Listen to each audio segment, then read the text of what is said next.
Hey, man. Billy, are you there? Yeah, how's it going, man? Oh, I just had a crown put on my tooth. It's amazing how they do that now. It's crazy. It was a high tech day. So they like print it out right there, or they made the crown right there? Yeah, Yeah, that's wild. yeah. You don't just like the whole thing is 2 hours. It's better than getting a filling or something. Just slice the top off the whole thing and start over again. Yeah, well, that's good. You got that taken care of. Yeah, yeah. You know what I, I forgot at the time that I was going to talk to you. I'm glad that the I just took the Tylenol, so I I, I woke we shook the nerve up a little bit, so it's down under there it's growling a little. Oh yeah, hmm that's Gives me an edge. yeah. Oh man. Well, otherwise, besides your tooth troubles, how's quarantine? It's good. You I know, mean, it's fine. It's been fine here. yeah, you have been traveling like a maniac, dude. For years. I know. I'm always consistent, like really blown away by your schedule and how you are all over the world all the time. Well, that's over, isn't it? Yeah, for the time being, it's not that I was worried about you. But I was thinking about you. Like, man, he is all over the place. And Yeah, so, take a break, Jerry. yeah, really. I've been waiting for this. I've been really, wanting to do it, but now I'm kind of just faced with it, and it's fine. Yeah, It's okay. We'll make it, however long we have to make it, and I don't know. It's really. Yesterday, I think, was the first day that it kind of hit me that this isn't the way it's going to be for a while. yeah, You just keep thinking, okay, we'll be going back out sometime, but want to be safe about it, all that kind of stuff. But you know what? It just changed. Everything just changed. yeah, totally. And we just sort of have to be patient and kind of Mm-hmm. ride it out and enjoy. I've been enjoying doing other stuff, besides music around the house, whether it's just dicking around at home, kind of fixing things up here and there, or working on my cars or whatever. That makes you feel good, though, doesn't it? Yeah, It's an endorphin rush. Another one. yeah, We're lucky we've got music we can go to and just and then make a withdrawal in the bank of endorphins from the bank of endorphins anytime we want to. But just like reseeding part of my yard gave me that kind of rush too. yeah. And it makes you feel so good and happy and like fulfilled in a way because we Yeah. don't, as musicians really get to experience a lot of times those sort of joys, of like having a garden or like, just hmm anything like that. It's like I just noticed all the flowers out front of my house for the first time yesterday, and I was going, "Holy shit!" Like I didn't know we had this huge They're rose there bush. every year, Yeah, and they're and there you never every year. saw it. Yeah, exactly. Just same thing happened to me in my backyard. I went, wow. It's crazy. It's like He I said never it's like saw that all every these year. flowers. How come I never saw all these flowers? We've lived here for a few years. Oh well, because you're always gone all summer. Yeah, I was in Australia this time last year. It's like that's why I didn't see any of this. I was looking at somebody else's.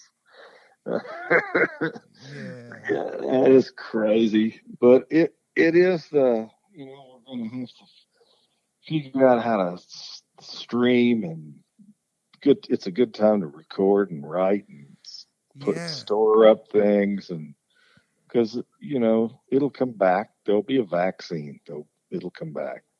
Yeah, totally. Yeah, I was talking to my buddy Dave Schools, and he's like, "Man, studios are gonna be open before venues, so get working on your tunes, because we're gonna be hmm recording some shit." Yeah. You got a little setup at home that you can record at home? Yeah. Yeah, I figured. Yeah. I was over there today messing with something, and yeah, I've been doing things up there. Yeah, That's good. cub engineer. I don't Yeah. screw it up too bad, and I can put a solo together for them and send it back to them and give them all the pieces, and they can make their own solo, whatever. Yeah. That's Yeah, fun. yeah. There's a curve, but Yeah. it is fun.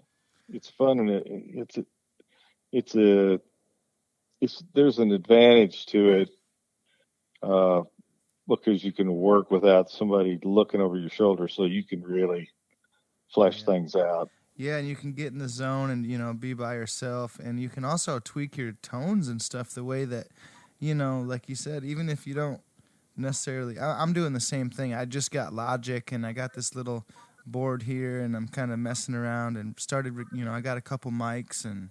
Hmm. Starting to get some okay tones, and Gary Pachosa's been helping me out a little bit. You know, Yeah, not that doesn't hurt. yeah, he's been kind of giving me a little bit of advice and stuff, and um, Get the right mics and the right mic pre's, yeah, and go for it. You know, yeah, man, yeah, it's fun to bring, to be able to bring a record home. And we all in the Union Station, we all had our own stuff at home. There was one record we were all would take our stuff home and work on it and bring it back. It's like we cut this record and then we went and dismembered it and did it all over again without being in the room with each other. And and we came back and it sounded better before we took it away. So we made a rule that we couldn't do that anymore. yeah, Except Ron, he could go edit his guitar parts because I sat with him through 84 guitar intros one time. Counted them, 84. That's a lot. Everyone else left. I was just sitting there going, just to see if I could tell the difference between them. Oh, sometimes that kind of stuff will drive you nuts, man. I know it's just one little thing, and it might even be something you remember that you did a while ago. It doesn't even have anything to do with what you're doing right there. But yeah, it'll just be a little stumbling block in there, ready to jump out from behind a tree and hit you with a board. I've been watching too many cartoons. Yeah, I've Too much been Marvin the the robot, yeah, love that, man. Marvin the Martian. I've been watching a lot of TV and shit. I mean, that's another thing. It's like when I'm on the road, it's like pretty much Forensic Files. Yeah, you just stick right because you can get it anywhere. Yeah, I mean that's what's on. You turn on the TV, you find HLN, and then you pretty much just flip the channels till you hear that voice. Yeah. And then about 30 minutes later, man, I'll be out because that voice is soothing, even though he's talking about disembowelment and Yeah. that kind of stuff. Now we're going to move the upper bow to the lower bow. Yeah. Yes. It's pretty interesting, though. Or Law and Order. Yeah, it's all good stuff. But yeah, lately I've had actually time to like jump into some TV shows, and I've been admittedly sort of procrastinating as far as being creative on a musical. I haven't written anything.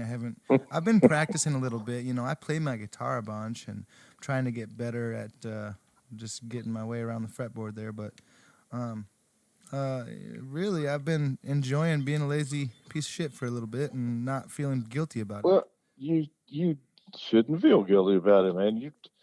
You've been clobbering it, but all for good reason. You had everything was going your way, so we're just in freeze mode right now. Yeah. I think it'll all kind of come back. Unless it stayed away for a long, long time, I don't think it would drastically change. The scene would drastically change from where we left it. and unless we got into it like a year and a half or something, and everybody, and there'd been all these brand new people that were just internet people who didn't play like for live bodies. Yeah. You know, Yeah. there are a lot of scientists out there, but things fall apart when they step out on a stage. Yeah. Well, and there's other folks that can, I can't set up a camera in my house and get in front of it and like these like I'm thinking of like the Food Channel guys, Mario Batali and Emerald Lagasse and those kind of cats, like, or Martha Stewart or whoever, any kind of TV show like without a live audience, man. That's the most awkward thing. And that would be. It's like these live stream things. There's a couple I've done them, and it's like I play a song, and then I just look up at the camera and I'm like, "Thank you, folks." And it's just like so weird, man. Yeah, I did the same kind of thing. A little practice for it. A couple of years ago, I went out to this thing, Bohemian Grove, and it's only men, and they're all CEOs, and they go there to learn how to live the bohemian lifestyle. That's what it was supposed to be, when they started. It's a whole bunch of Republicans, actually, and I always thought, oh, this would be terrible. I don't want to do that. I have to let my dog out to kill something there. But we went there, and we were they were doing a concert that night, and I thought, oh, cool concert. Well, they wanted us to play, and it was with the Earls. It was like the Beverly Hillbillies had landed, and we took over. We took over one of their transport vehicles that they just kind of just little shuttles that run through there to their camps. Oh, Nick Forster goes out there all the time, and a bunch of guys that do. But anyway, I looked up in the middle of the show and I realized it was just men, just all men, and I went, "What the fuck? This is what good is this?" They're supposed to. If there are no chicks, if there are no, women watching the show, what's the use? That thought hit me. Because it was just, I realized I'm just playing for a bunch of guys. This sucks. I'm never doing this again. And it was a terrible feeling, though. I remember having it right in the middle of the song. Everything was going along fine. It was just like you couldn't really see anybody, and then, just a bunch of guys. Okay, I'm not into this.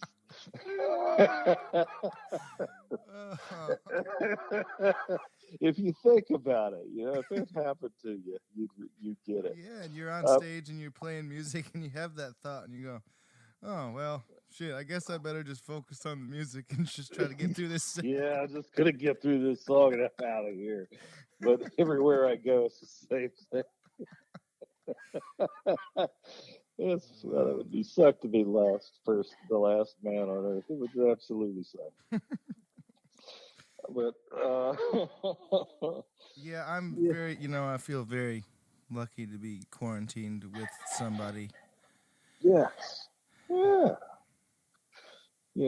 Jill and I have been married for 33 years. That's a big number.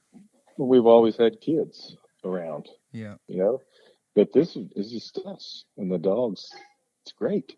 Yeah. It's great. Boy, talk about low maintenance. Yeah, man, it feels good, especially the kind of lifestyle that we have. A lot of times it's like, sometimes when you are us, it's hard to realize how lucky we are that we get, because we're always in an airplane or in a van or a bus or something, and it's like, it can be tiring, but, when you take a step back like this for a minute, it's just so, I'm so grateful for all the stuff that we get to do, all the places we get to go and play, and Oh people we get to yeah, meet. amazing. That part's the plan and all, and that part you're talking about. That's free. It's the traveling part that you get paid for. Yeah, absolutely. Yeah, and that I've thought about that a lot. That you travel, and it's nice to be home right now. Where we're you talk about dinner for a second, and nobody puts a menu in front of you from some restaurant down the street. Yeah, You or, know? you're at the hotel, you just got to figure out like Uber Eats or something. It's like, oh Yeah. shit. Or you're not at the gig and you're having rubber chicken, and here, here come the country musicians. Get the chicken out. Yeah. Do something to the chicken. Um, yeah, it's a different thing. It's for us. It's actually a more grounding thing It is. uh, than to be going to work every day now. You know, Yeah. with this going on, and that's fucking dangerous. Yeah, no way we could be traveling. I mean, for the time being, everybody's pretty much got to stay put. But I wonder, I don't know what's going to happen when we start to see restrictions being lifted and stuff. And I mean, I don't even want to think about it or get into it really. I mean, but I think it's going to be a while before a bunch of people want to stand together in a clump yeah, on the side of a hill. yeah, You know, no kidding. Yeah, I was thinking about that. I was looking at I some. wouldn't want to be doing it. I know some of the photos that I used to look at and be like, man, look at this picture of us at Red Rocks or whatever. Or look at this picture of us at, and just like, wow, that is an awesome photo. And now I look at it and it's like, shit, nobody wants to see that right now.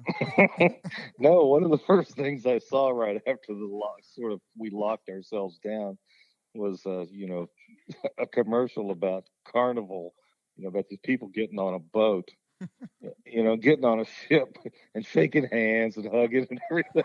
And no, don't do that. Don't get on that thing. Don't get on that. You'll get quarantined at sea. Um, it's a whole new world, man. Yeah. It's been, it's probably, good to get to spend time with the family. I mean, are you guys locked down or do you get to spend any time with your daughter and your grandkids or? Well, they come over and we kind of don't, there's still a distancing thing, but, Yeah.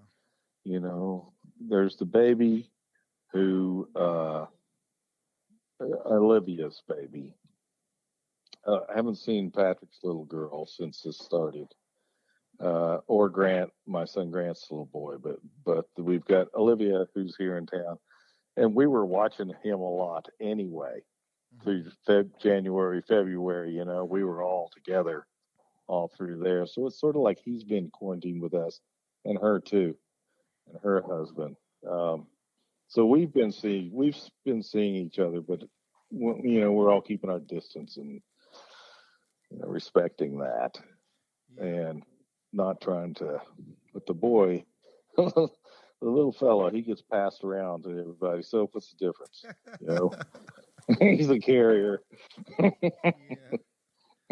Literally. Well, that's good though, man. I mean, but what it does for us, and we keep it right here. We don't take it someplace else. Yeah. So, yeah, we're not spreading it. We're not spreading it ourselves. I've been staying in touch with my brother and my niece and nephew and my mom and dad and stuff like that more now than I have. Because usually when I'm on the road, man, my mom calls me right at sound check or something. It's like... We've all got those. We've got those. The fork is going toward your mouth, and the phone's ringing. You're going, I know who it is. I know who it is. They know when I'm eating. Yep. So now it's like, I've actually been good. I'm actually doing this sort of similar thing with my parents and my family and stuff. Man, there's so many crazy stories about my family and my grandpa and my dad, and crazy drunk hillbillies, man. A lot of wild stories. And so I'm gonna try to track down all them stories I can get from my family. And I've really been, I've been talking to my Aunt Roxanne and my Uncle Billy a little bit, and it's been Yeah. it's been cool to sort of stay in touch with everybody. That's how I sort of got the idea to do this thing and just kind of check in and see how you've been and just Hmm. see what's going on, man. Because shit, I'm probably not gonna see you in person for a little while, and Yeah. you know. Yeah, that's sad, isn't it? That we don't. I mean, we just passed Merlefest, which is where we would do that for the first time of the year. Yeah. Usually we would. That was the cool thing about Merlefest. It was made it different than the rest. I mean, it was a huge crowd and big stages and fun and a lot of adulation, um, and seeing old friends. Seeing people, fans, and people for years, and bandmates. Me and Sam. How close we live over here, but we don't see each other. Yeah. We don't see each other unless we're 500 miles away. It's true. Yeah, and we're all like brothers. Bela and Sam and I and Edgar are like, we're inseparable for years, but we got busy. Yeah. We got busy, and so when you do get to see each other, it makes that much more. Uh, it's that much better for everybody, and you don't take it for granted.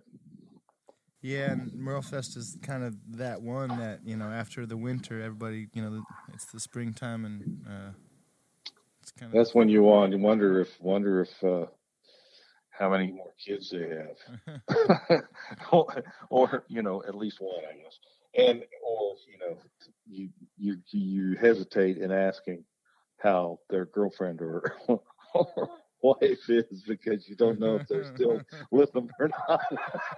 yeah. There's a lot of awkwardness with it too, but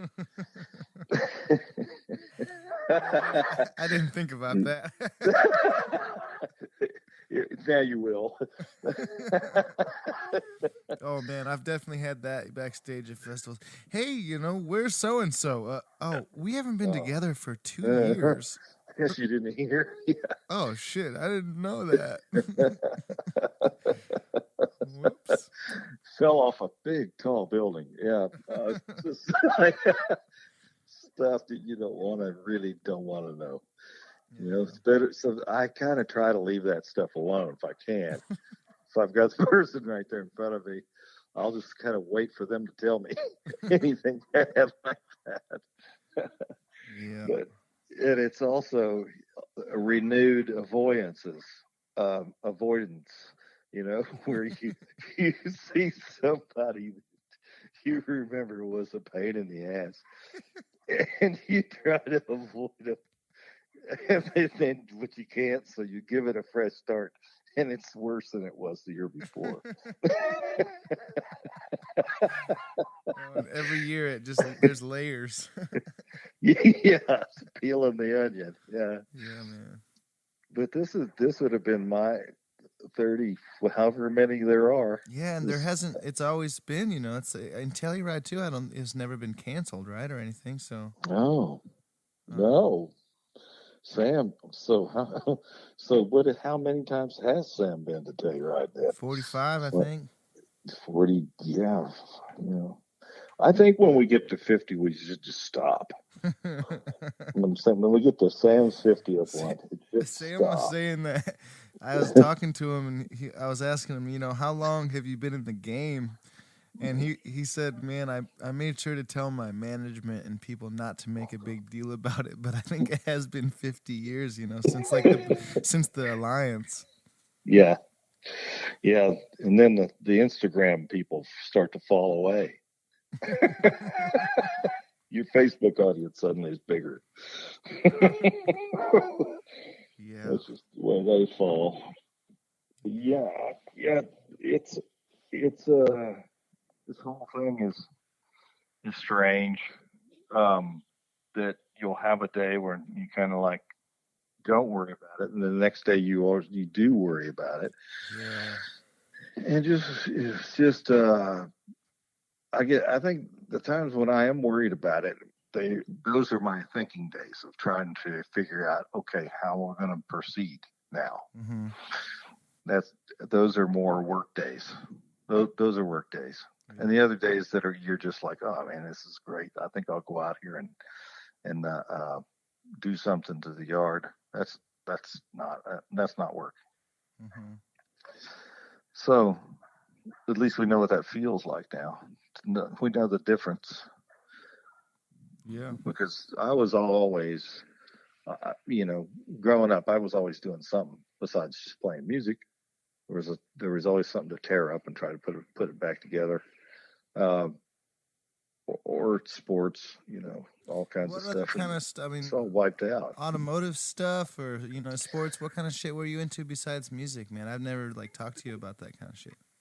My dad was really good at fixing his own stuff, his cars and lawnmowers and anything with a motor. He could. There were no parts left over at the end; they were all used, and he was really good. I loved knowing that. I loved knowing how to do stuff. If I needed to the wind blew a window in, I knew not to just freak out and have to call somebody. I'd get something to cover it, and know how to do that, how to measure it off, and the things you do.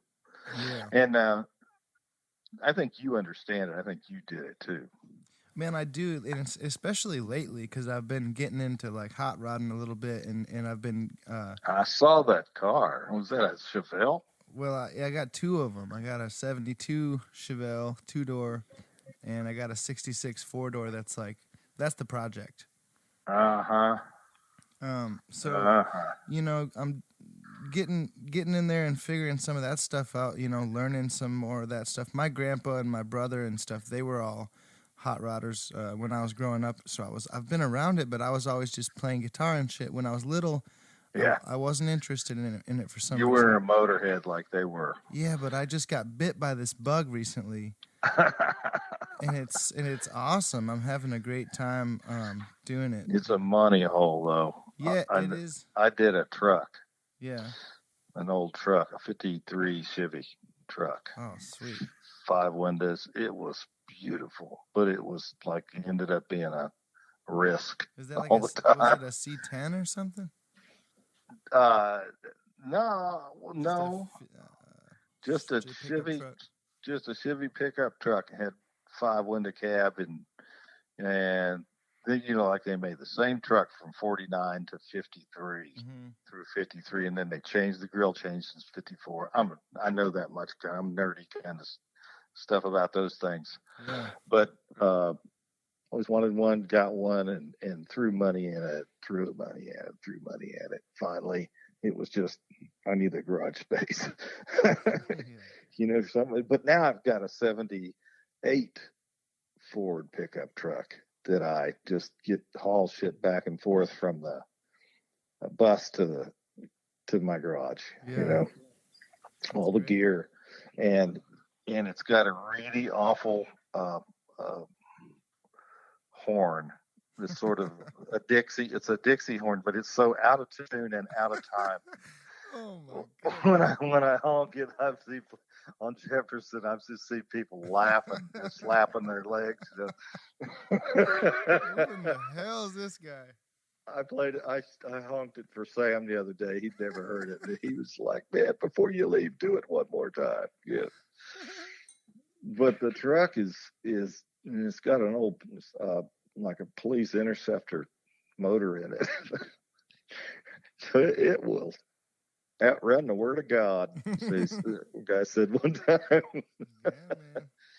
But carrying the mail in that thing. Oh, you can go. Yeah. Yeah. But it's not. It's like a racehorse doing pony work around here. It's fine. It's out the pasture.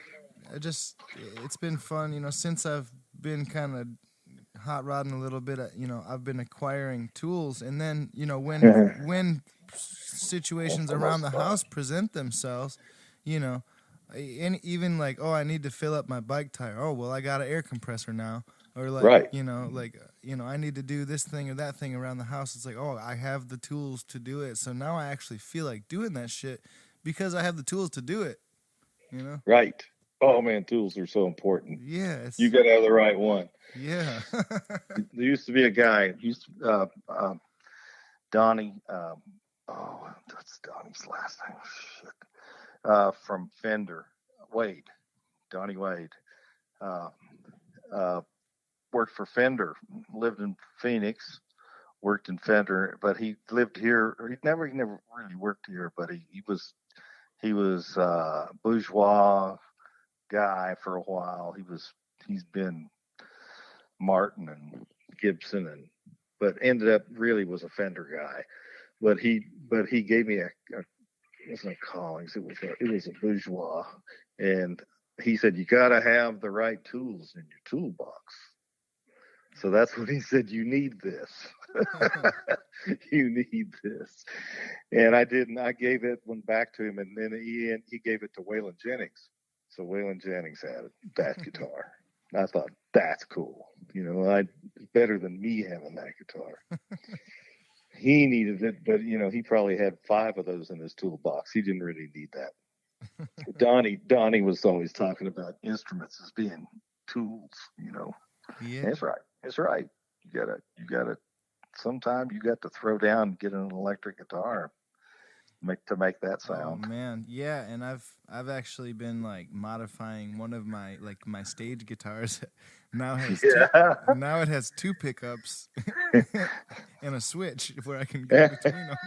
That's like putting a rocket, like putting a 747 engine on top of your car. Yeah. Yeah, man.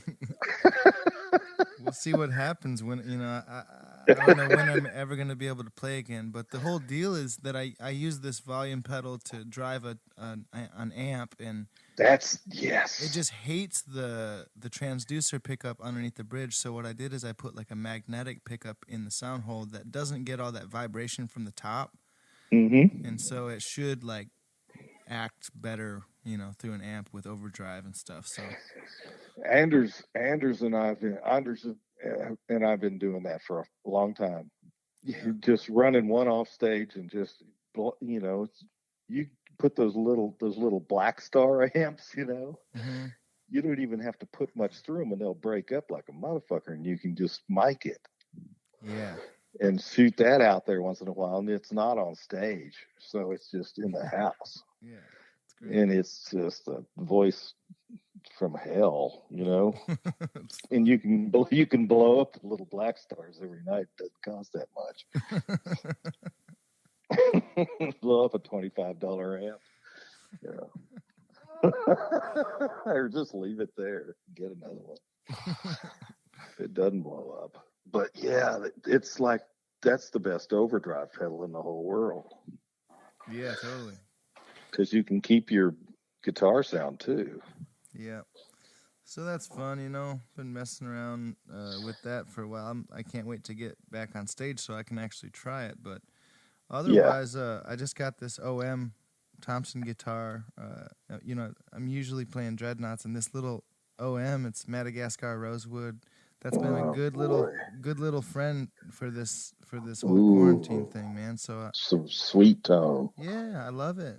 It's great, and it's just kind of smaller and more comfy, and kind of just good to sit on the couch and play it and try to come up with some tunes or something. I don't know. It's not great, big, bulky guitar, Yeah, I feel like I can spank it a little easier too. Doesn't fight back as much. There is something to those guitars. Everybody goes through a phase of playing those at some point, but then you go back to that dreadnought and it's like, boom. Yeah, it's a cannon. The big time. Speaking of what we were talking about earlier, the right tools for the job, I was thinking about that. Sometimes when I see you play with the Earls, you're playing, is it one of Josh's old dobros or something like that? I have from time to time enlisted his guitar, yeah. But most of the time I'm playing older dobros. But now Paul Beard, builds my Mm-hmm. regular guitars, has started a company called uh, uh, what's it called? Deco. Oh yeah. And he's building these great little acoustics too that people are jumping on. They're like LOOs, you know.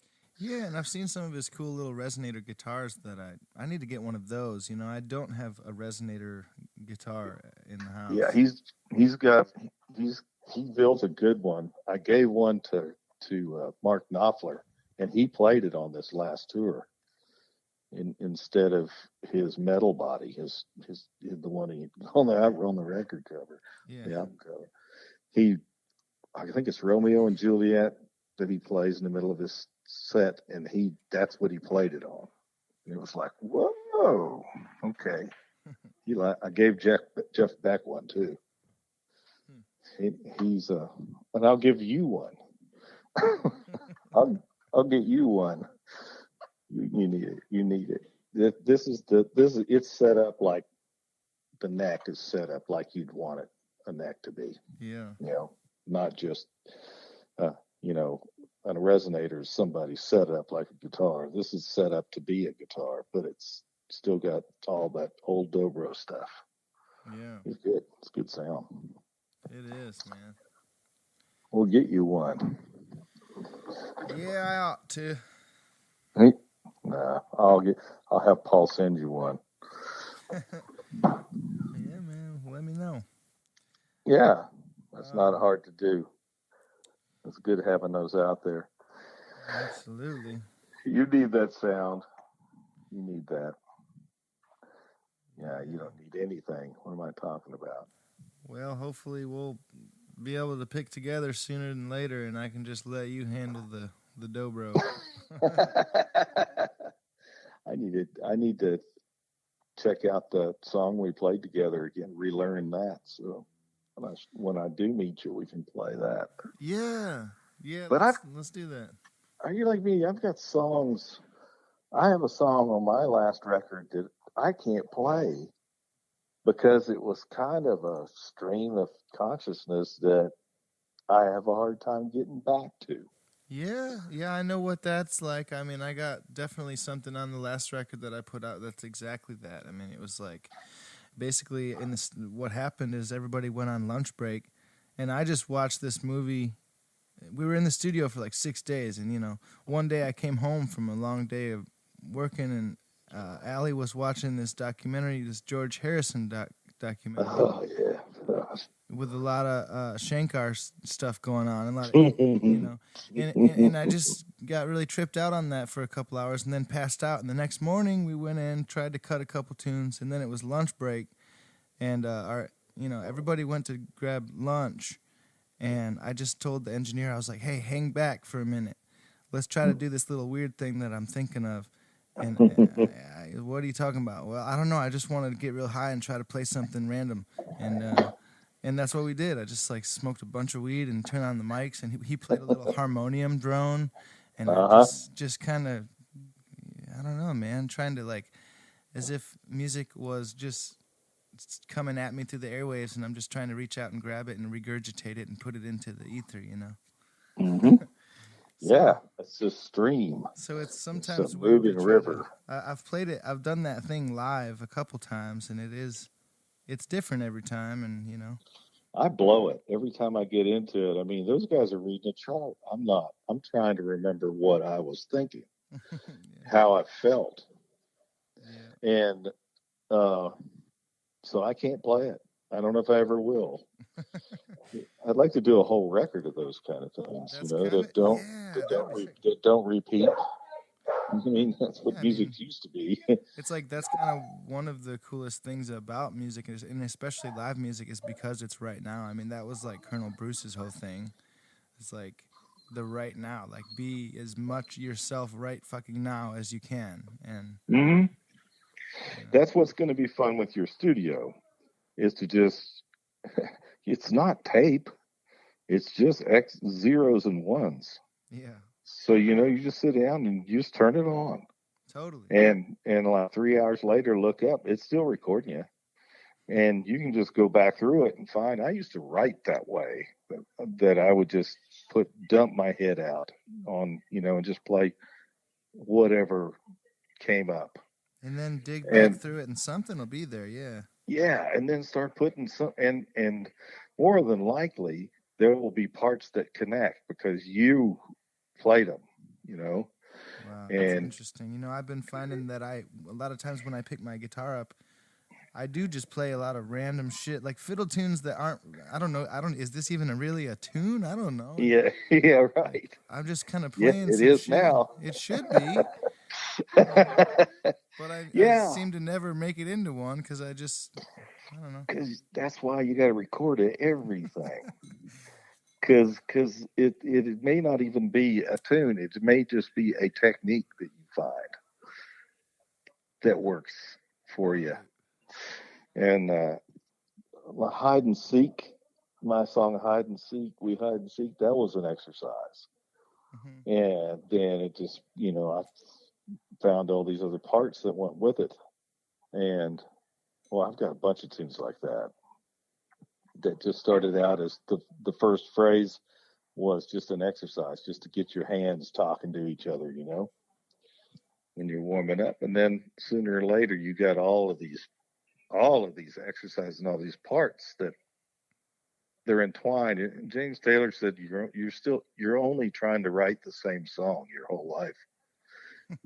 You're just trying to write the same one, but you never do quite get it right.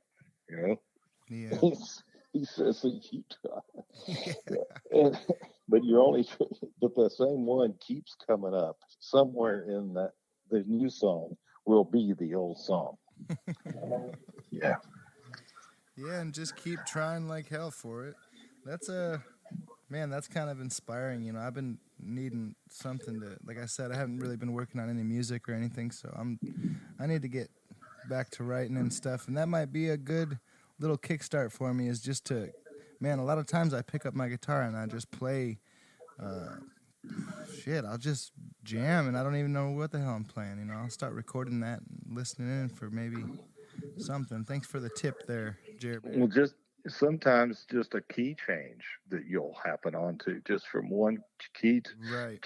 chord to the next, will be strange enough that you'll just stop and go, "Let me play that back." Yeah. What was that? Totally. And then you start to flush it out. Yeah, Then and then that turns follow into it. a verse, or Mm-hmm. something. I love writing that way because I'll just sit and noodle for a while, and it's bullshit that's just going to turn into zeros after a while. But or a month from now. But a hard drive, it'll hold a lot, and you can just load up tracks. I would just play for 5 or 10 minutes, and then just go to a new track, and do that, and then just load up. And doesn't have to take up a lot of space. It can be deep, not long. Yeah. Yeah, That's what's good about idea. multi-track stuff. You just go have somebody set you up a template, where those 2 microphones or whatever, or 3 microphones are always on, and you go to the next set of them instead of trying to do everything on one track. Just have it print 3 tracks at a time. Right. Yeah, I need to learn how to do that on Logic. Gary can set it up for you, so where he can just set it up and call it your template, and so it'll come up and have like 12 tracks, and have 4 sets of 3. Right. So you won't have to figure out the I/O. You won't have to figure out what the bus is, and to the verb or strange or backwards loop thing, whatever you want to do with it. It's the doors are wide open once you get that far. It's fun, man. It's I love it. I'm very, very early in my stages of trying to record myself, so we'll see what happens, but it is fun. Yeah, you can get too cute, you can get too precious, and start moving things around, and then it wasn't really you that played it. Then it doesn't sound like you anymore. Yeah. Keep changing it until it doesn't sound like you, then stop. Yeah. Go back one.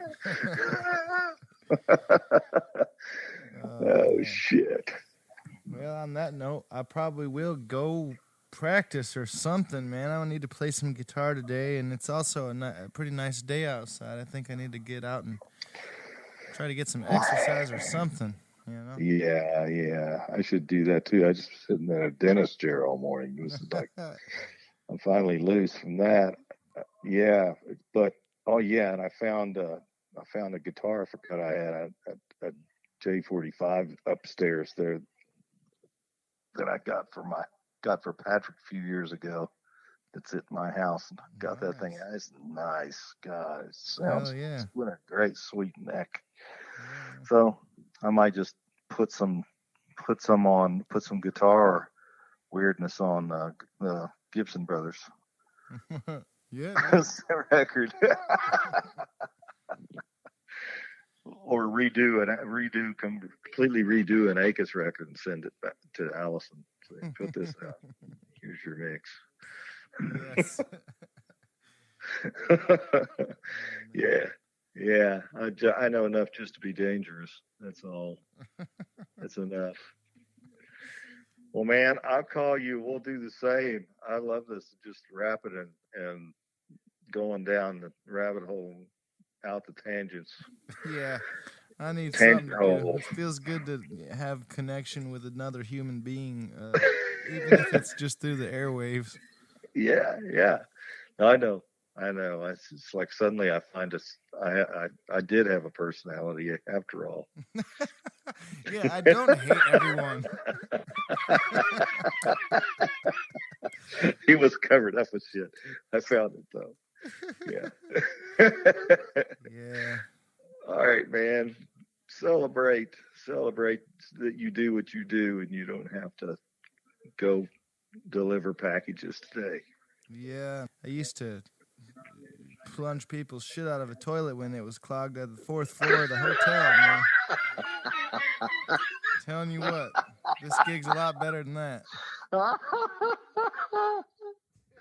Oh, yeah. Okay. Yeah, they call it a T4. That gives me hope. That's what I'd hear on my radio. Mr. Apostle, we got a T4 up on the 4th floor. We got a T4 on 232. All right, I'm on my way. Can't wait to get there. Hallelujah. All right. On that note, I'm going to go practice my guitar. I love you, Jerry. Thanks for taking the time to hang out and talk, man. And oh, man, I enjoyed it. Let's do it again. All right. Well, okay. Stay sane, brother, and keep the faith. All right. You too. See you later. Peace. Bye. Well, holy smokes, folks. What a story to end. We told there'd be a few laughs on this episode, and clearly we weren't lying. Big thank you to Jerry Douglas for joining us today. We certainly appreciate him taking the time to share some of the stories, insights, and laughs. We hope to catch up with Jerry out on the highways one day real soon. Tune in next time when Billy gives Dave Schools a call. Dave has become a good friend over the past couple of years. Can't wait to get him on the horn and see what he's been up to. You definitely don't want to miss this one. For now, take care of each other, take care of yourselves. We'll be back real soon. Bye now.